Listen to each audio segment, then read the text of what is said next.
नमस्ते। ज्ञान विविधि YouTube channel में आप सभी का स्वागत है, अभिनंदन है। आज की कक्षा में हम पढ़ते हैं शास्त्रीय प्रथम वर्ष के लिए अध्याय दूसरा था, उसका अध्ययन कर रहे हैं। उसका एक भाग हमने पढ़ लिया था और दूसरे भाग का अध्ययन करते हैं। तो भाग 2 का अध्ययन करते हैं आज हम। अज्ञे जी का है ये बसंत के अग्रदूत निराला जी।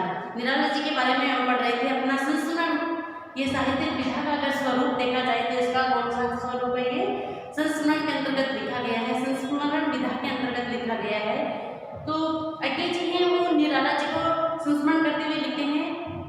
सुमन जी से उनकी मुलाकात होती है। सुमन जी है वो भी निराला जी से वो मिलना चाहते हैं, वो साथ में जाते हैं। तो सुमन जी है निराला जी से पूछते हैं, निराला जी अब इसी बात पर अपना एक नया गीत सुना दीजिए। मैंने आशंका भरी आस्था के साथ निराला की ओर देखा। निराला ने अपनी पुरानी बात दोहरा दी, Nirala is dead, I am not Nirala. तो अपनी जैसा ये बात उन्होंने पहले भी कही थी कि जब उन्हें निराला कहकर पुकारा गया तो कहता है कि निराला इज डेड, निराला मर चुका है, आई एम नॉट निराला, मैं निराला नहीं हूँ, है ना। सुमन कुछ हार मान के बोले, मैंने सुना आपकी नई पुस्तक आई है अर्चना, वह आपके पास है, हमें दिखाएंगे? तो कहता हमने सुना है। सुमन जी ने कहा कि हमने ये सुना है कि आपने एक नई पुस्तक आई है अर्चना, क्या आप हमें दिखा सकते हैं? अभी है आपके पास वो? निराला ने वैसे ही वॉइस स्वर में कहा, हाँ आई तो है, देखता हूँ। वह उठ के भीतर जाते हैं। थोड़ी देर में पुस्तक की 2 प्रतियां लेकर आती है। एक उन्होंने सुमन जी की ओर में वो बढ़ा दी, सुमन जी ने ले ली। दूसरी प्रति निराला ने दूसरे हाथ से उठाई, लेकिन मेरी ओर बढ़ाई नहीं। उन्हें फिर वापस अपने सामने रखते हुए बोले, यह मैं तुमको दूंगा, तुमको मतलब अज्ञे जी को दूंगा। सुमन ने गलत कर कहा, तो यह प्रति मेरे लिए है, तो इसमें कुछ लिख देंगे? निराला के प्रति सुमन ने ले ली और आवरण खोलकर मुख पृष्ठ को थोड़ी देर देख रहे पुस्तक सुमन को लौटा तो बोले, नहीं मैं नहीं लिखूंगा, वह निराला तो मर गया। तो कहते जिन्होंने इस पुस्तक को लिखा था वो निराला तो मर चुका है, मैं इस पुस्तक में अब कुछ नहीं लिख सकता, नहीं लिखूंगा, ऐसा वो कहकर उन्हें वापस लौटा देते हैं। सुमन ने पुस्तक ली, थोड़े से हतप्रभ हुए, लेकिन वह यह तो समझ रहे थे कि इस समय निराला को उनकी बात से डिगाना संभव नहीं होगा। सुमन ने वो पुस्तक है वो वापस ले ली। अर्चना पुस्तक की जो प्रति लिपि उन्हें दी गई थी वो वापस ले लेते हैं, लेकिन उन्हें थोड़ा आश्चर्य भी होता है कि इस समय निराला जी को है जो वो सोच रहे हैं, उनकी बात से उनको हटाना थोड़ा असंभव सा लग रहा था। निराला फिर उनके भीतर के कलम लेकर आए। दूसरी प्रति उन्होंने उठाई, खोलकर उसके पुस्ते पर कुछ लिखने लगे। मैं सांस रोककर प्रतीक्षा करने लगा, मन तो हुआ कि जरा झुककर देखूं कि क्या लिखने जा रहे हैं। निराला अंदर जाते हैं, पेन लेके आते हैं, कलम लेके आते हैं, जो दूसरी प्रति उनके सामने रखी कुछ उठाते हैं, उसके कुछ लिखते हैं। तो जिज्ञासा होती है कि क्या लिख रहे हैं, लेकिन अपने को रोक लिया। कलम के चाल से मैंने अनुमान किया कि कुछ अंग्रेजी में लिख रहे हैं। 2 पंक्तियां लिखकर उन्होंने उनका हाथ थमा, हाथ उठाकर एक बार उन्होंने मेरी ओर देखा, फिर कुछ लिखने लगे। इसी बीच सुमन ने कुछ इतराते हुए स्वर में कहा, निराला जी इतना पक्षपात, मेरे लिए तो आपने कुछ लिखा ही नहीं। और वो कहते हैं कि सुमन जी जो थी उनकी प्रतिलिपि पर उन्होंने कुछ लिखा नहीं था, तो उन्होंने 2-4 पंक्ति लिखने के बाद जैसे ही नजर उठाकर देखी अज्ञे जी की तरफ और फिर वापस लिखने लगे, तो सुमन जी बीच में बोल जाते हैं कि निराला जी इतना पक्षपात करते हैं आप, मेरी पुस्तक पर तो आपने कुछ लिखा ही नहीं। और उनकी बात अधूरी रह जाती है। निराला जी ने 1-2 अक्षर लिखे थे, लेकिन सुमन की बात पर चौंक कर रुक गए। उन्होंने फिर कहा, नहीं निराला तो मर गया, there is no Nirala, Nirala is dead, वही बात दोहराते हैं। अब मैंने देखा कि पुस्तक में उन्होंने अंग्रेजी के नाम के 2 अक्षर लिखे हैं LI, लेकिन अब उनके आगे 2 बिंदियां लगाकर अधूरा छोड़ दिया है। नीचे एक लकीर खींची और उनके नीचे तारीख डाली 15/5/51 और पुस्तक मेरी ओर बढ़ा दी। तो देखा कि पुस्तक में उन्होंने अंग्रेजी के 2 अक्षर लिखे, 2 वर्ण लिखे हैं N और I, और उनके आगे 2 बिंदियां लगाकर उन्हें अधूरा छोड़ दिया और एक लकीर खींच दिया और वहाँ डेट डाल दी गई है, उस समय की 18/5/51 डेट डाल दी गई है। पुस्तक मैंने ले ली, तत्काल खोलकर पढ़ा नहीं कि उन्होंने क्या लिखा है। निराला ने इसका अवसर भी तत्काल नहीं दिया, खड़े होते बोले, तुम लोगों के लिए कुछ लाता हूँ। तो कहते पुस्तक उन्होंने मेरी ओर दे दी, अज्ञे जी को दे दी, लेकिन अज्ञे जी कहते हैं कि मैं उसे खोलकर पढ़ नहीं पाया कि उन्होंने क्या लिखा, क्योंकि उन्होंने ऐसा अवसर ही नहीं दिया। और वो बोले कि मैं तुम्हारे लिए कुछ लाता हूँ। मैंने बात की व्यक्तता जानते हुए, निराला जी हम लोग अभी नाश्ता कर चले थे, रहने दीजिए। और इसी प्रकार सुमन ने भी जोड़ दिया, बस 1 गिलास पानी दे दीजिए। तो कहते जैसे उन्होंने कहा मैं आपके लिए कुछ लाता हूँ, तो मैंने कह दिया कि नहीं, हम नाश्ता घर से करके ही चले थे। और सुमन जी को बोलते थे बस एक गिलास पानी दे दीजिए, पानी भी मिलेगा। कहते निराला भीतर चले गए। हम दोनों ने अर्थ भरी दृष्टि से एक दूसरे को देखा। मैंने तभी स्वर में कहा इसलिए कहता था कि सवेरे जल्दी चलो। फिर मैंने जल्दी से पुस्तक खोलकर देखा कि निराला जी ने क्या लिखा था। फिर कृत्य होकर मैंने पुस्तक फुर्ती से बंद की तो सुमन ने उतावली में कहा देखिए देखिए। मैंने निर्णात्मक ढंग से पुस्तक घुटने के नीचे दबा ली, दिखाई नहीं। घर पहुंचकर भी देखने का काफी समय रहेगा। इसी बीच निराला एक बड़ी बाटी में कुछ ले आया। हम दोनों के बीच बाटी रखते हुए बोले लो खाओ, मैं पानी लेकर आता हूँ। और फिर भीतर लौट गए। बाटी में कटहल की भुजियाँ थी। बाटी में ही सफाई से उसके 2 हिस्से कर दिए गए थे। निराला के लौटने तक हम दोनों रुके रहे। एटलीस्ट हम लोगों के मन में था कि निराला जी अपने लिए जो भोजन बना रहे थे सारा काम उन्होंने हमारे सामने परोस दिया है। अब दिन भर रुके रहेंगे। लेकिन मैं यह भी जानता था कि हमारा कुछ भी कहना व्यर्थ होगा। निराला का आतिथ्य ऐसा ही जालिम आतिथ्य है। सुमन ने कहा निराला जी आप बीच में बोलते थे क्या क्या हम निराला जी आप नहीं खाएंगे तो हम भी नहीं खाएंगे। राजा ने एक हाथ सुमन की गर्दन की ओर बढ़ाते हुए खाओगे कैसे नहीं, हम गद्दी पकड़कर खिलाएंगे। तो उनका गले की ओर हाथ रहते खाओगे कैसे नहीं, हम तुम्हें गद्दी पकड़ कर वो खिलाएंगे। सुमन ने फिर भी हट करते हुए कहा लेकिन निराला जी यह तो आपका भोजन था, अब आप क्या उपवास करेंगे। निराला ने स्थिर दृष्टि से सुमन को देखे बाद तो भले आदमी किसी से मिलने जाओ तो समय असमय का विचार भी तो करना होता है। कि भले आदमी अगर किसी से मिलने जाते हो तो समय भी तो देखना चाहिए कि हम किस समय जा रहे हैं। समय समय का विचार करके जाना चाहिए। और फिर थोड़ा बुढ़ाकर बोले अब आए हो तो भुगतो, अभी समय आए हो तो भुगतो। हम दोनों ने कटहल की वह भुजिया किसी तरह गले से नीचे उतारी। बहुत स्वादिष्ट बनी थी, लेकिन उस समय स्वाद का विचार करने की हालत हमारी नहीं थी। जब हम लोग बाहर निकले तो सुमन ने खिन्न स्वर में कहा भाई यह तो बड़ा अन्याय हो गया। मैंने कहा इसलिए मैं कल से कह रहा था कि सवेरे जल्दी चलना है, लेकिन आपको श्रृंगार पट्टी से और कोल्ड क्रीम से फुर्सत मिले तब ना। नाम सुमन कर गए लेने से क्या होता है, सवेरे सवेरे सहज खिल भी न सके। यहाँ पर व्यंग्य करते हैं अज्ञे जी, सुमन जी पर व्यंग्य करते हैं कि नाम सुमन रख लेने से क्या होता है, जब सवेरे सवेरे नहीं खिल पाते तो क्या सुमन। यो हम लोग लौट आए कराकर फिर अर्चना की मेरी प्रति खोलकर हम दोनों ने पढ़ा। निराला ने कहा था to Ingenia, the poet, writer and novelist is the foremost ranked। NI और फिर यहाँ पर 2 बिंदु लगाकर उन्होंने डेट है वो डाली हुई थी। सन 3651 के बीच जैसा मैं कह चुका निराला जी ने अनेक बार मिलना हुआ। उनके तुलसीदास का पहला प्रकाशन 1938 में हुआ था और मैंने उनकी रचनाओं के बारे में अपनी धारणा के आमूल परिवर्तन की घोषणा रेडियो से जिस समीक्षा में की थी उसका प्रसारण शायद 1940 में प्रारंभ हुआ था।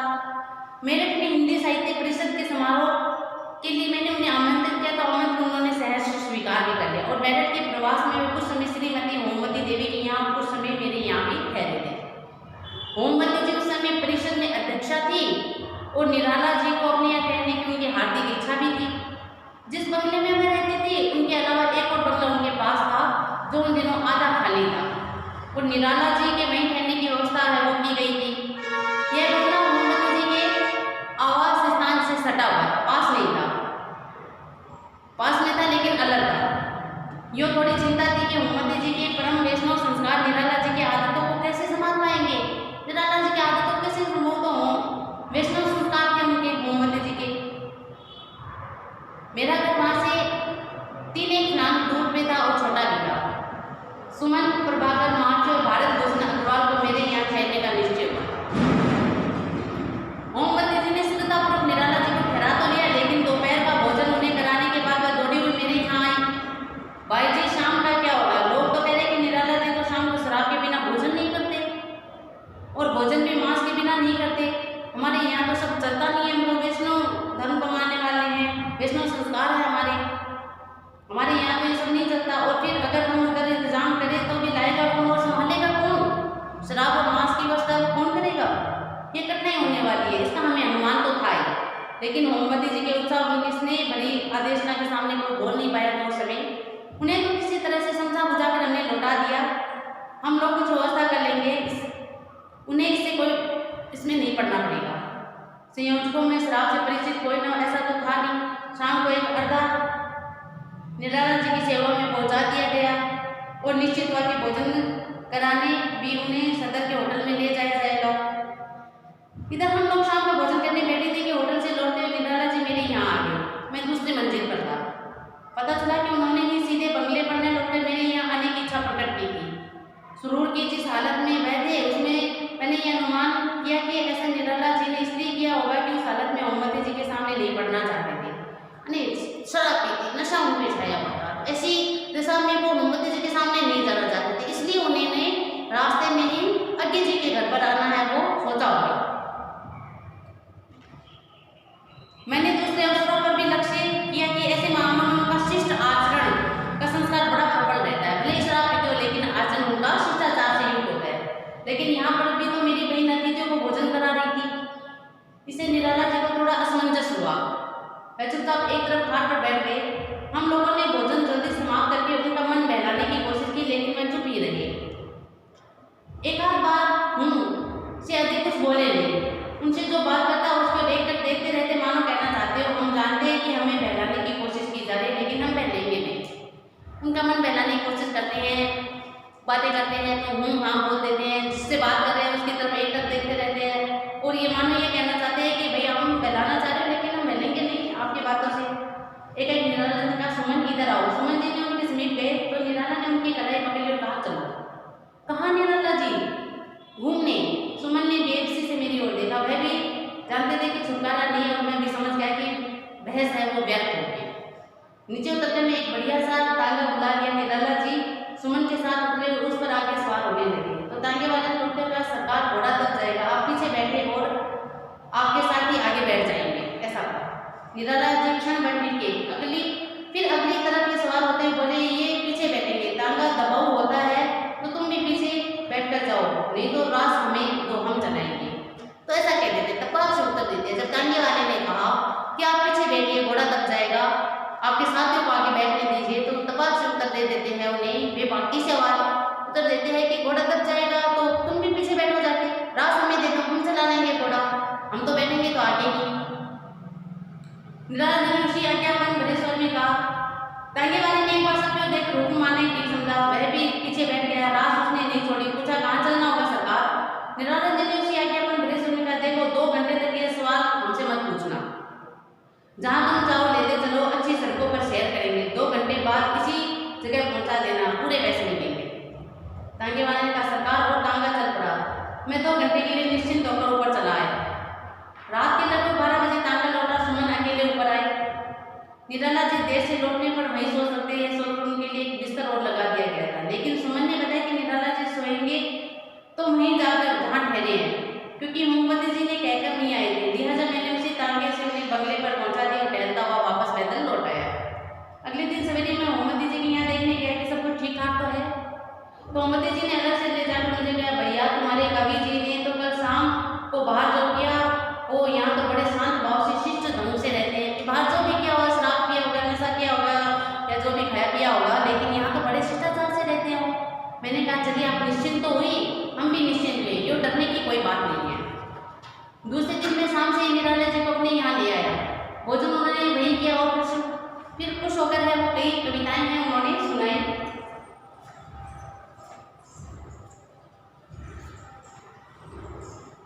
तो कहते हैं दूसरे दिन मैं उन्हें अपने घर पे ले आता हूँ।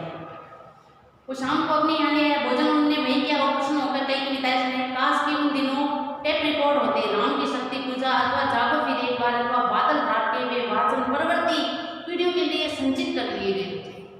तो अज्ञे जी कहते हैं कि काश उस समय टेप रिकॉर्डर होता तो उन्होंने जो अपनी वाणी में है राम की शक्ति पूजा है वो सुनाई थी, या बादल राग कविता सुनाई थी, या जागो फिर एक बार जो कविता सुनाई थी उन्हें उनकी आवाज़ में है वो रिकॉर्ड कर लिया जाता। आने वाली पीढ़ियों के लिए, परवर्ती पीढ़ियों के लिए उन्हें संचित कर लिया जाता। प्राचीन काल में काव्यवाचक जैसे भी रहे हो, मेरे युग में तो निराला जैसा काव्यवाचक दूसरा नहीं हो। तो कहते हैं अगर प्राचीन समय की अगर मैं बात करूँ, अज्ञे जी कहते हैं, तो भले ही कविता का वाचन करने वाले कैसे ही नहीं होंगे, लेकिन मैं तो ये मानता हूँ निराला जी के जैसा है वो काव्य वाचन करने वाला कोई दूसरा नहीं होगा। रघुवीर सहाय ने लिखा है, मेरे मन में पानी के कई संस्मरण हैं, निराला के काव्य को अजस्त्र मानकर मैं भी कह सकता हूँ कि मेरे मन में पानी के अनेक संस्करण है, अजस्त्र बहते पानी की, फिर वह बहना चाहे मूसलाधार वृष्टि का हो, चाहे धुआंधार जलप्रपात का, चाहे पहाड़ी नदी का हो, क्योंकि निराला जब कविता पढ़े तब वह ऐसी ही वेगवती धारा से बहती थी। यानी निराला जी जब कवि वाचन जब करते थे तो कहते हैं वो पानी की तरह करते थे, बहते हुए पानी की तरह, अजस्त्र धारा की तरह बहते, अजस्त्र बहते पानी की तरह। फिर वो बहना चाहे मूसलाधार बारिश का हो या किसी झरने का हो या किसी शांत नदी का हो, लेकिन उसमें एक वेगवती धारा बहती थी।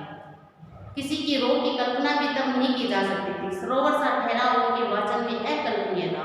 सरोवर की भांति जो ठहराव उनके वाचन में नहीं था, अजस्त्र निरंतर बहते पानी की तरह था उनका। और क्योंकि पानी के अनेक संस्कार, इसलिए उन्हें दुराऊंगा नहीं। इन्हीं दिनों के आसपास उनसे और भी कई बार मिलना हुआ। दिल्ली में वह मेरे यहाँ आए और दिल्ली के एकाध दी और उन्होंने मेरे अनुरोध के बिना ही सहज उदारता बस अपनी कई कविताएं सुनाई। फिर इलाहाबाद में भी जब तब मिलना होता था, कविता सुनने का ढंग का अवसर केवल एक बार हुआ, क्योंकि इलाहाबाद में धीरे धीरे एक अवसाद उन पर छाता गया था जो उन्हें अपने परिचितों के बीच रहते भी उनसे अलग करता जा रहा था। पहले भी उन्होंने गया था, मैं अकेला देखता हूँ आ रही मेरे दिवस की संध्या वेला, जानता हूँ नदी झरने जो मुझे थे पार करने, कर चुका हूँ हंस रहा यह देख कोई नहीं मिला। अथवा स्नेह निर्जल बह गया है, रेत सा तन रह गया है, बह रही है हृदय पर केवल कमा, मैं अलक्षित रहूं यह कवि कह गया है। ऐसी उनके मन की जो पीड़ा थी, जो एकाकीपन था उनके जीवन में, उसे वो अपनी कविताओं के माध्यम से प्रकट भी करते रहे हैं निराला जी। लेकिन इन कविता में अकेलेपन अथवा अवसाद का स्वर एक संचारी भाव का प्रतिबिंब है, जिसे दूसरे भी कवि परिचित होंगे। इसके अनेक वर्ष बाद के बांधों ने नाव इस ठाव बंधु, पूछेगा सारा गांव बंधु का अवसाद मानो एक स्थायी मनोभाव है। पहले का स्वर केवल एक तत्कालिक अवस्था को प्रकट करता है, जैसे हम भी और भी पहले कि सखी बसंत आया अथवा सुमन भर नहीं लिए, सखी बसंत गया आदि कविताएं तत्कालीन प्रतिक्रिया अथवा भाव दशा को दर्शाती है। लेकिन अर्चना और उसके बाद की कविताओं में हताश अवसाद का भाव छाया हुआ सा दिखाई देता है। वह तत्कालीन प्रतिक्रिया का नहीं है, जीवन के दिल के प्रत्यावलोकन का परिणाम है, जिससे निराला जब तक उभरते दिखते अपने भक्ति गीतों में ही। तुम भी हुए रखवाल तो उनका कौन न होगा, अथवा वे दुख के दिन काटे हैं जिसने गिन गिनकर पल छिन छिन तिन तिन, आंसू के लड़के मोती हार पिरोए गले डालकर प्रियतम के लखने को शशि मुखी, दुख निशानी उज्ज्वल अमली। ऐसा उनके कह नहीं सकता। स्थायी भाव के विकास में कातर महादेवी जी द्वारा स्थापित साहित्यकार संसद ने उनके प्रवास में योग दिया, जिसमें निराला के सम्मान में दावतें भी हुई, तो मानो ऐसी कि जो उन्हें हिंदी कवि समाज के निकट में लाकर उनसे थोड़ा और अलग ही कर गई। संसद के गंगा तटवर्ती बंगले को छोड़कर ही निराला जी फिर दारागंज की ओर अपनी पुरानी कोठरी में चले जाते हैं। वहीं अवसाद और भक्ति का यह मिश्र स्वर मुखरत हो गया। अवसाद की कविताएं लिखते गए, भक्ति के कविताएं लिखते गए, जहाँ एक वो कहते कौन निराला, निराला इष्टे आई एम नॉट निराला, और दूसरा तरफ विश्वासपूर्वक हिंदी के सुननों के प्रति संबोधित होकर एक आहत किंतु अखंड आत्मविश्वास के साथ यह भी कह सकते थे मैं ही बसंत का अग्रदूत। सचमुच बसंत पंचमी के दिन जन्म लेने वाले निराला हिंदी काव्य के बसंत के अग्रदूत थे। हिंदी काव्य के, हिंदी जो कविताएं हैं उनमें जो आने वाला बसंत है उसके अग्रदूत कहे जा सकते हैं निराला, बसंत पंचमी को जन्म लेने वाले। लेकिन अब वह नहीं है, तो उनकी कविताएं बार बार पढ़ते हुए मेरा मन उनकी इस आत्मविश्वास भरी युक्ति पर न अटक कर उनके तुलसीदास की कुछ पंक्तियों पर ही अटकता है, जहाँ मानो उनका कवि भविष्यदर्शी हो उठा है, उन भविष्यत्व को देख लेता है जो खंड काव्य के नायक तुलसीदास का नेम उनके रचयिता निराला जी का है।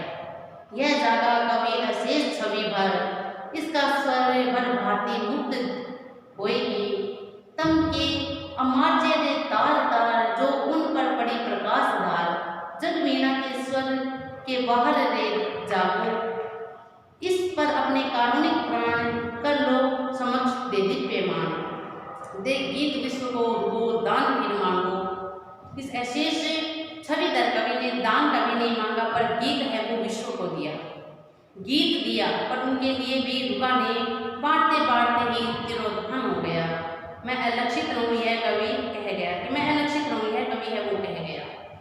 तो इस प्रकार से हमने अज्ञे जी के द्वारा बसंत के अग्रदूत निराला जी उनके याद करते हैं, उनके सिलसिले में अपनी मुलाकातों का बातें उनसे उनके जीवन के बारे में हमने इस बात के अंतर्गत है वो इस सुनने के अंतर्गत है वो पढ़ा।